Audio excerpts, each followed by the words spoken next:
find the news on the FM News. If it's new, then it's news.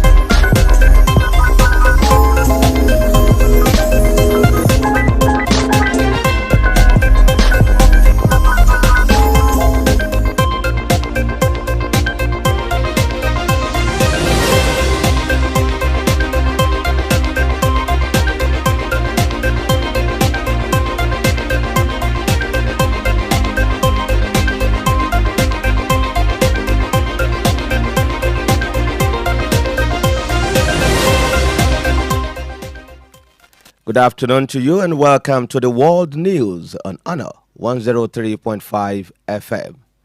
I am Shion Oyelowo. First, the headlines.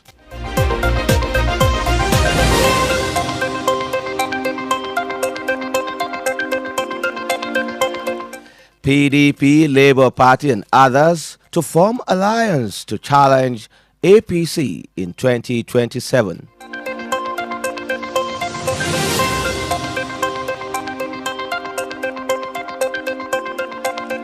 President Tinubu credits economic reforms for saving Nigeria from bankruptcy.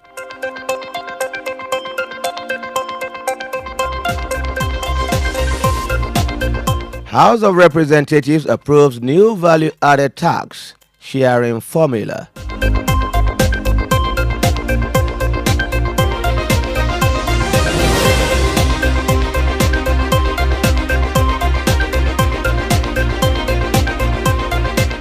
And in Africa, Southern African leaders withdraw troops from DR Congo.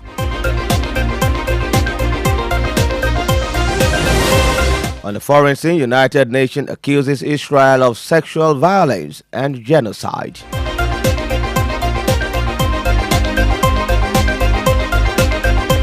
Russia sets tough conditions for Ukraine ceasefire.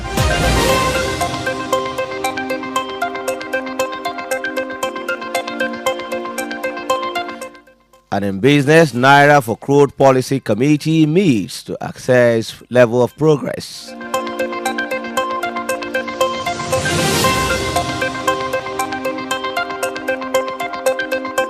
In entertainment, Mercy Chinwo sues Very Dark Man for defamation, demands 1 billion naira. And in sports, Rwanda begins ticket sale for World Cup qualifier against Nigeria.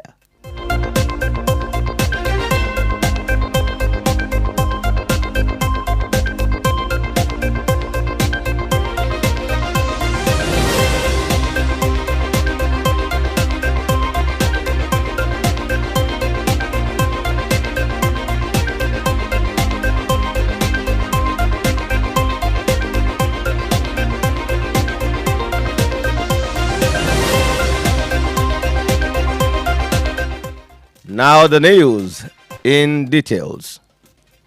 Moves by opposition parties to unseat President Bola Tinubu in 2027 have gained momentum, with the People's Democratic Party (PDP) governors, Labour Party's Peter Obi, and New Nigeria People's Party planning alliance.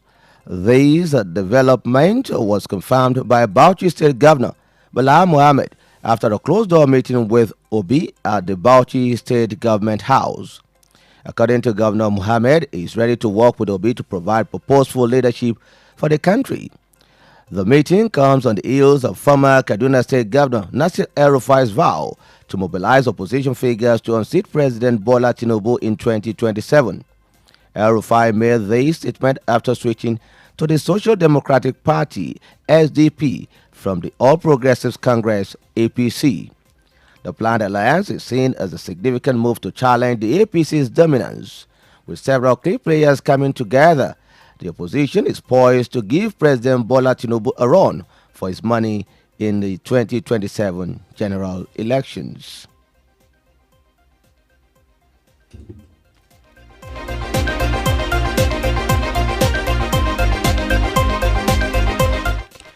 Meanwhile, President Bola Tinubu has revealed that Nigeria was on the brink of bankruptcy before his administration implemented crucial economic reforms.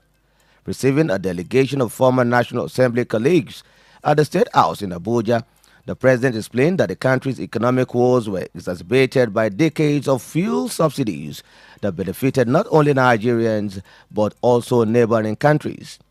According to President Tinubu, for 50 years, Nigeria was spending money on generations yet unborn and servicing the west coast of the sub-region with fuel. He emphasized that decisive action was necessary to prevent financial collapse, stating that Nigeria would have been bankrupt if not for the actions taken.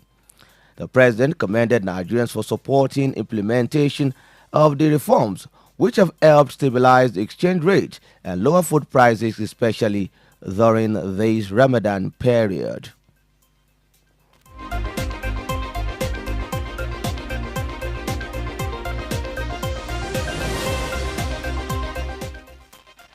The Nigerian House of Representatives has approved a new value-added tax sharing formula, allocating 55% to states and 35% to local government councils.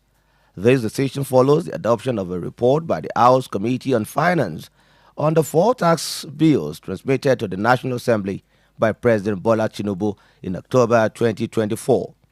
The report was presented by the committee's chairman, Abiodun Faleke, after an extensive review process that included a public hearing held from the 26th of February to the 28th of February 2025.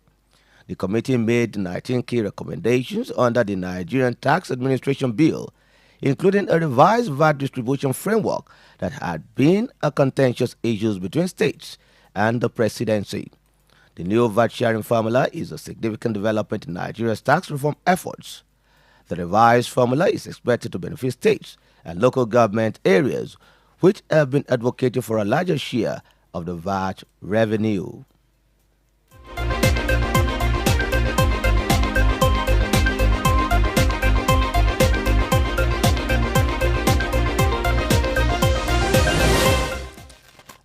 And on the African scene, Southern African leaders have announced the withdrawal of their troops from Eastern Democratic Republic of Congo, where they've been supporting the government against rebel forces. The troops were deployed 2 years ago to aid the Congolese army in fighting the Rwandan-backed M23 rebels, which have seized large parts of mineral-rich eastern DR Congo this year. The conflict has taken a devastating toll, with at least 19 soldiers from South Africa, Malawi, and Tanzania killed in January when the M23 captured Goma, the region's largest city.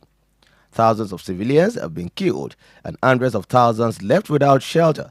Despite the withdrawal, President Cyril Ramaphosa of South Africa said the current peace is holding, although the situation remains uncertain.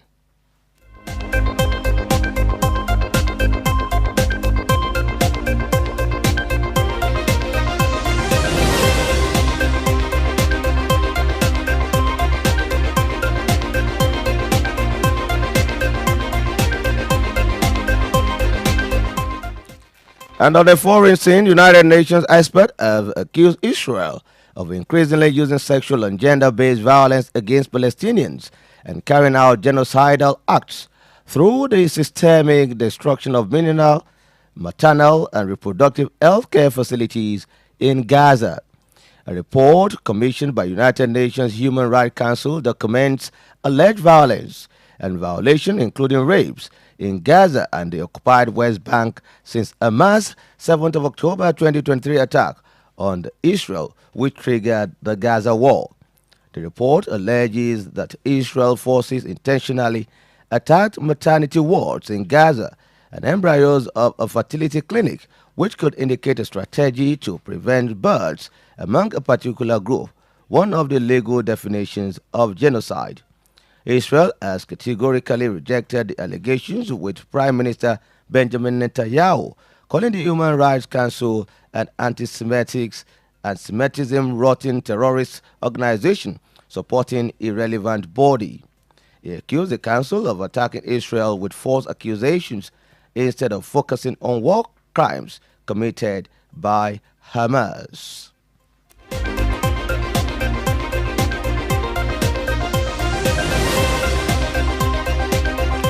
And still on the foreign scene, President of Russia, Vladimir Putin has expressed reservation about a 30-day ceasefire proposal in the Ukraine war, citing concerns over the situation development in the Kosh region of the country. Putin raised several questions about the potential ceasefire, including how it will be verified. He stressed that the ceasefire must aim for a long-lasting peace and address the root causes of the crisis. The prospect for a ceasefire remains uncertain, with Russia seeking significant concession from Ukraine's. Putin demands for peace include Ukraine renouncing its NATO ambition and withdrawing from all Russian occupied territories, including the Kursk region.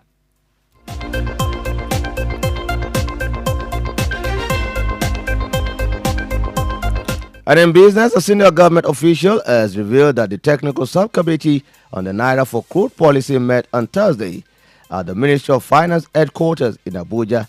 The meeting is aimed at assessing development and reaffirming commitments to the policy framework. In attendance were top government officials, including Minister of Finance Wale Edun, who joined virtually, and the Executive Chairman of the Federal Inland Revenue Service, Dr. Zach Adedeji.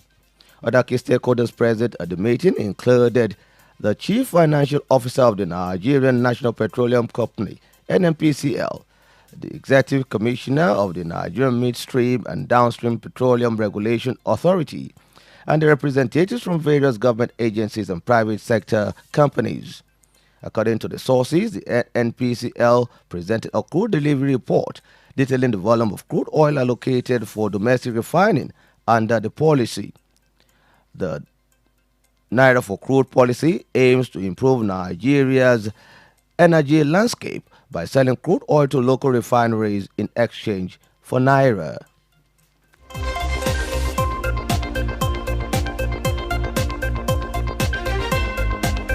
And in entertainment, a bench warrant has been issued for the arrest of social media personality Very Darkman, also known as VDM, over alleged defamation remarks against Nigerian gospel singer Mercy Chinwo. The warrant was issued by Magistrate Emmanuel Inyana of the Chief Magistrate Court in Wuse Zone 6, Abuja, after VDM failed to appear in court following a summons on the 5th of March 2025.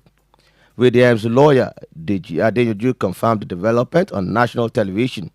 The alleged defamation remarks in question accuse Chinwo of being involved in a contractual dispute and diverting $345,000 connected to her former record label boss, Ezekiel Onyadi Kachuku, also known as Easy T.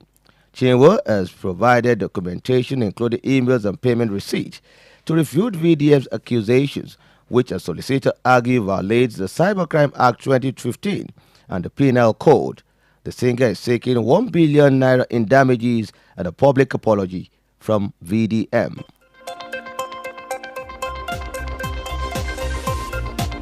The Rwandan Football Association has started selling tickets for the highly anticipated World Cup qualifier against Nigeria. The match scheduled for next Friday at Maoro Stadium in Kigali will see Rwanda's national team, the Amavubi, face off against the Super Eagles of Nigeria in a crucial encounter. Ticket prices ranging from 1,000 to 1 million Rwandan francs.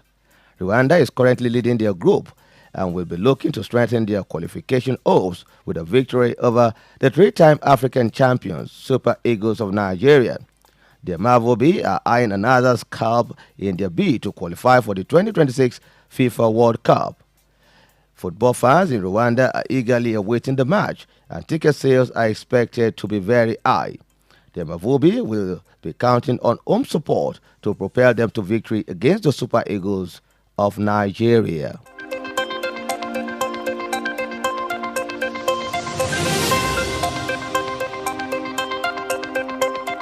And that will be all on the world news today on Honor 103.5 FM. Thanks for staying tuned. Good afternoon.